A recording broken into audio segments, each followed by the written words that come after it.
So Woodrow Wilson said that he was fighting World War I to make the world safe for democracy. And we can question that a little bit because we can see what happens with post-World War I civil rights. One positive here, the 19th Amendment, right? The 19th Amendment was granted in 1919, went to the States, it was approved, and women get the right to vote. Suffrage. Now, that is true. Well, sort of. Because in places with Jim Crow laws in place, black women didn't get the right to vote. So really, white women all over got the right to vote in 1919. Most of them still tended to vote the same way their husbands did, and almost nobody ran for office. So it's a limited gain, but it's a step in the right direction. 1919, the year after the war ends, is often referred to as the Red Summer of 1919. This is dealing with civil rights. And we're going to see red come up again in a communist context. But in this case, Red Summer of 1919 is referring to blood. These are a series of white supremacist race riots that occurred throughout the United States, North and South. And it has largely to do with the Great Migration and returning black war veterans. So the Great Migration is when all those African Americans moved up to the northern cities from the South, and they were now moving into the areas that had previously been dominated by the white population. And even though they're living in black neighborhoods, they're starting to rub up against the territories where the white population lived. And now those black men mostly are competing with the returning white men for jobs in the factories. So there's a lot of white resentment here going on in 1919. And now you have returning black war veterans, over 300,000 of them, that are going to start demanding equality. They fought for the country. They died for the country. They proved their citizenship, and now they're demanding to be treated fairly. We're going to see this again after World War II.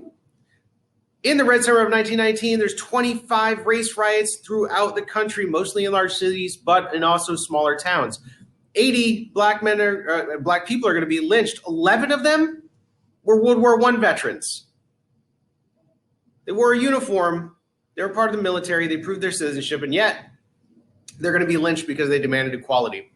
White women are often used as an excuse to start these riots. The rumored attack of a white woman, for example, we're going to see the Tulsa Race Massacre. A guy tripped and bumped into a woman. It led to the burning down of an entire neighborhood and killed almost 400 people.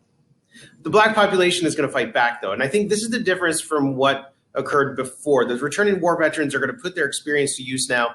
And they're going to not just well, they didn't before either, but they're not just going to accept the fact that they're being attacked. They're going to fight back. There's another red here, and this is confusing.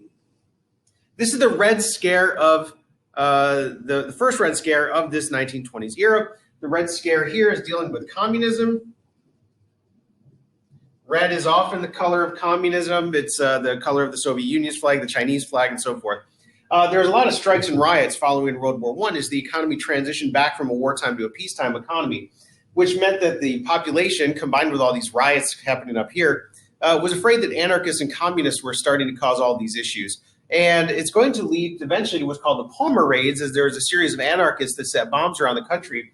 Palmer, who was the Attorney General of the United States, is going to use this emerging Department of Justice, guy named J. Edgar Hoover, who is eventually going to found the FBI. They're going to round up 5,000 people, and they're going to arrest them simply for having attended meetings dealing with communism, which they believed was an un-American belief. So they're literally rounding up people for their political beliefs, and they end up deporting about 450 without even having a trial. They just put them on a boat and sent them.